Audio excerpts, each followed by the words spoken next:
Hello, people of the internet. Good morning, good afternoon, good evening, happy Sunday to you. Well, hopefully your weekends are going brilliantly. Or if you're watching this at any other point in the week, hopefully you're having a great day nonetheless. So this appeared on my YouTube recommended feed today while I was getting set up to finish the on and off marathon side of things that we do every Sunday. And, well, I couldn't resist myself. This is QWER. We got to jump back on board with QWER once again because they dropped a special clip of Harmony of Stars, which they have done previously, and I'm pretty sure we checked out on the channel back when they first dropped their live clip of Harmony of Stars. But this is an orchestral version of Harmony of Stars, and I couldn't resist myself. Harmony of Stars is one of my favorite QWER B-sides that they have done. I was a violinist of 11 years, playing and growing up in string orchestra and full orchestra later down the road. This is essentially the best of both worlds for me. They've taken a song that I love dearly from a K-band that I love dearly. In fact, it's from that album right there. And they've combined it with my love for string orchestra, or just an orchestra in general. Boom. Of course we have to check it out. Of course we do. I sound like Nardwar. Of course we have to. You're QWER. But essentially, you know, we've done a handful of classical versions or orchestral versions from SM, because they do, you know, SM Classics does remakes of popular SM groups' title tracks sometimes. And sometimes in conjunction with, like, the Soul Phil, or the Soul Philharmonic Orchestra, to say their name in full. And those are always a great time, because it's almost like a reimagination of the song in a way, because they're not going to recreate it like for like. So I'm really curious to listen to how they've kind of rearranged Harmony of Stars to fit an orchestra now. And it's also been a hot minute since I've listened to Harmony of Stars in general. So the fact that, you know, I get to jump back on, listen to an orchestra accompany Binanun like that, like, I'm so here for it. So enough waffling, let's jump into it. Here we go.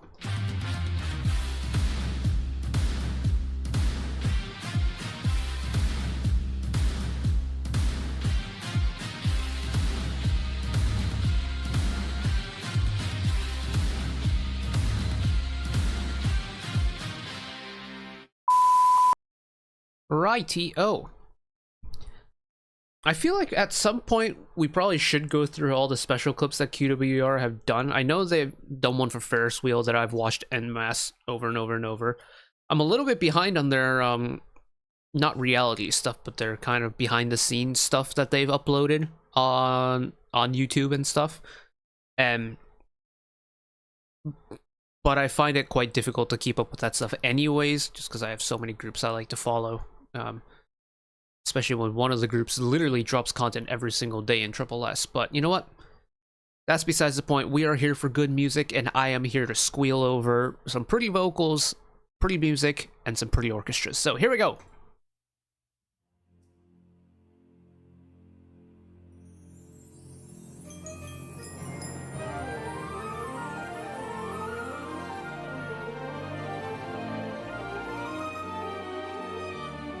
Holy string run from the violin section.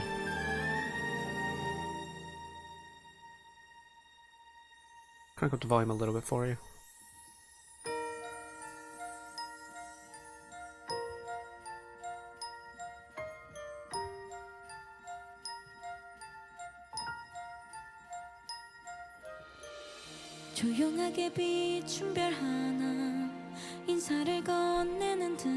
Already, you know, dreamier than the original with the soft instruments in the background.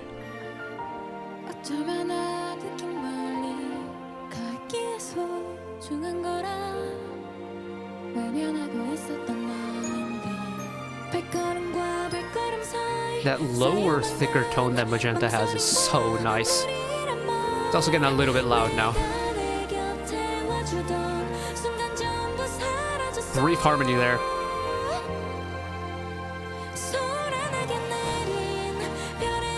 Love a timpani roll.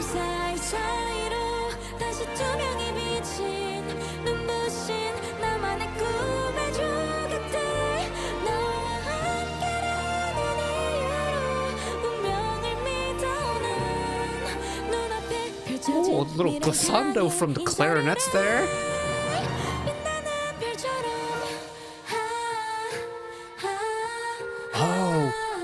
super soft background for the post-chorus.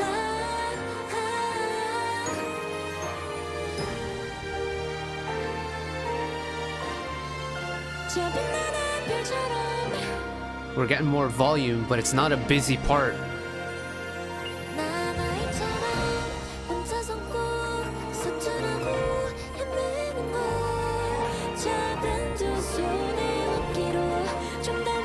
Hina start, overlap the vocals, let Shion finish it.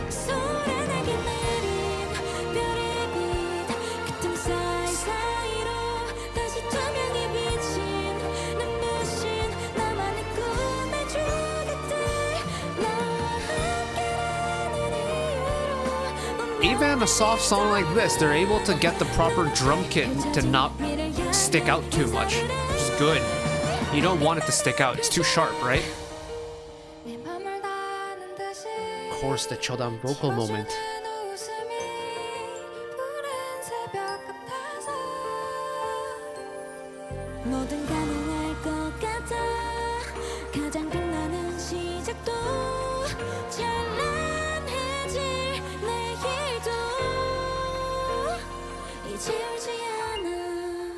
Oh, they cut the brass off there.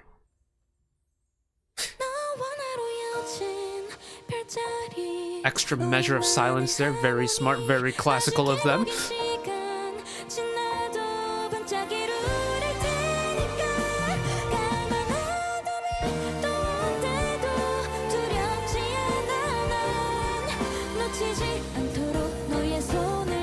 Sharp staccato.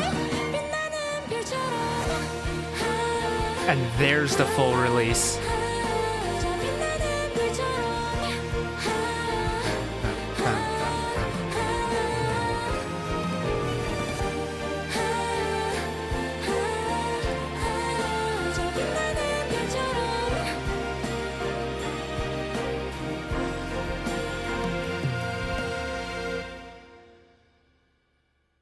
Oh, and they let the orchestra finish it off there. Oh, yes.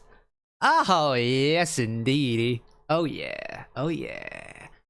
And what I think is really interesting is that even though this does say orchestral version of it, and even though it's pretty true to the original, the listening experience is entirely different. The orchestra behind really gives it a kind of dreamy aesthetic to it.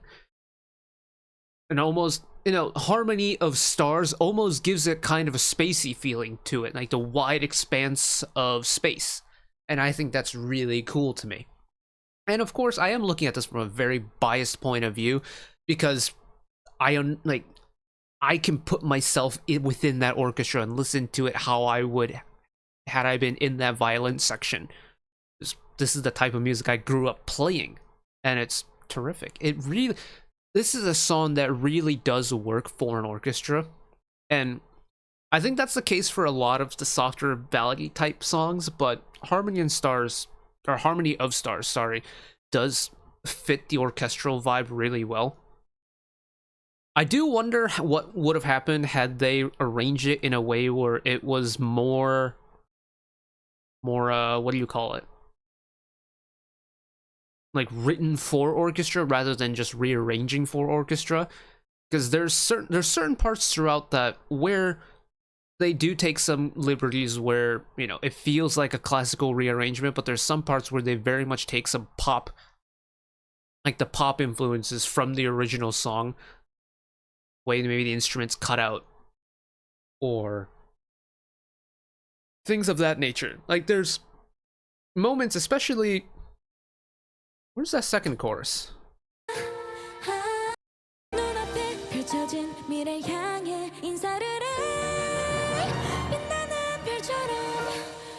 Like the tremolo to finish there is very classical.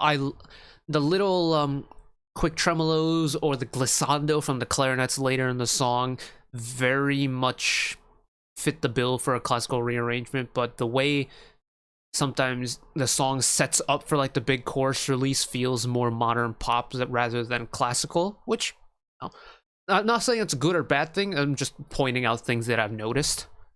But now that I know who all the members are, I can appreciate the different vocal flavors going on. Like, I'm pretty sure back when I was listening to Harmony of Stars for the first time, I definitely did not know that Hina gets a vocal moment.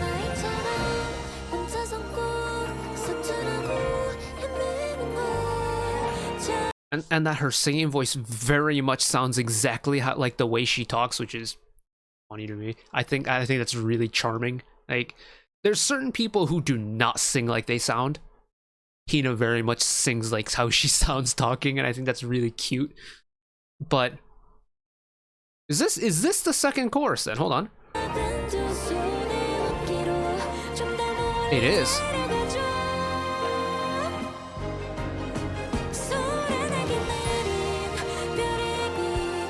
Like, that crescendo into that release very much reminds me of some of the classical stuff I played growing up, especially like high school era orchestra. That's really cool. That's really neat. I miss playing violin, man. Like, I haven't played it in a few years now. Like, last time I played an orchestra was 2018. And I think the last time I played violin in general was 2019. So it's been coming up to 5 years since I played violin. That's crazy.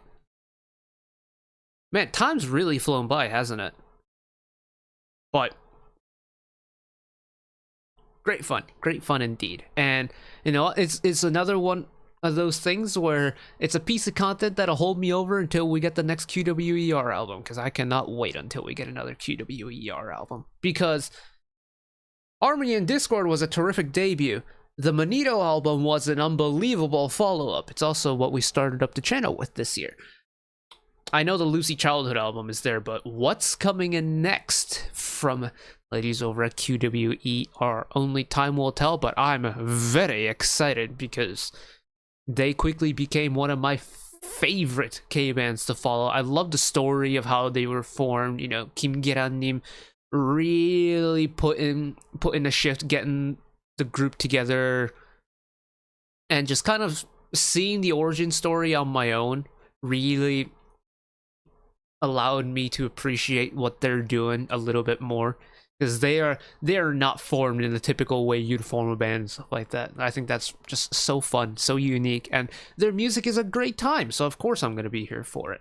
But until whenever we get a next QWR release or a QWR special clip that really piques my interest, I'm going to wrap it up here. Thank you all for watching along with me. Hopefully you enjoyed it as much as I did. One last request from me today: let us work together as a community to bring a little bit of extra happiness back into the world, whether it be checking in with your friends and family, holding the door open for somebody, or even picking up a piece of trash off the street. Just one small act of kindness that may brighten up someone else's day to day. And know that wherever you are in the world, should you ever be going through a tough time in your life for whatever reason it may be, even though I'm just some guy on the internet who waffles about music in his free time, and know that I will always be a friend, ally, and a shoulder to lean on whenever you need me. So take care of yourselves, take care of each other, spread the love, and I will see you next time. Bye-bye.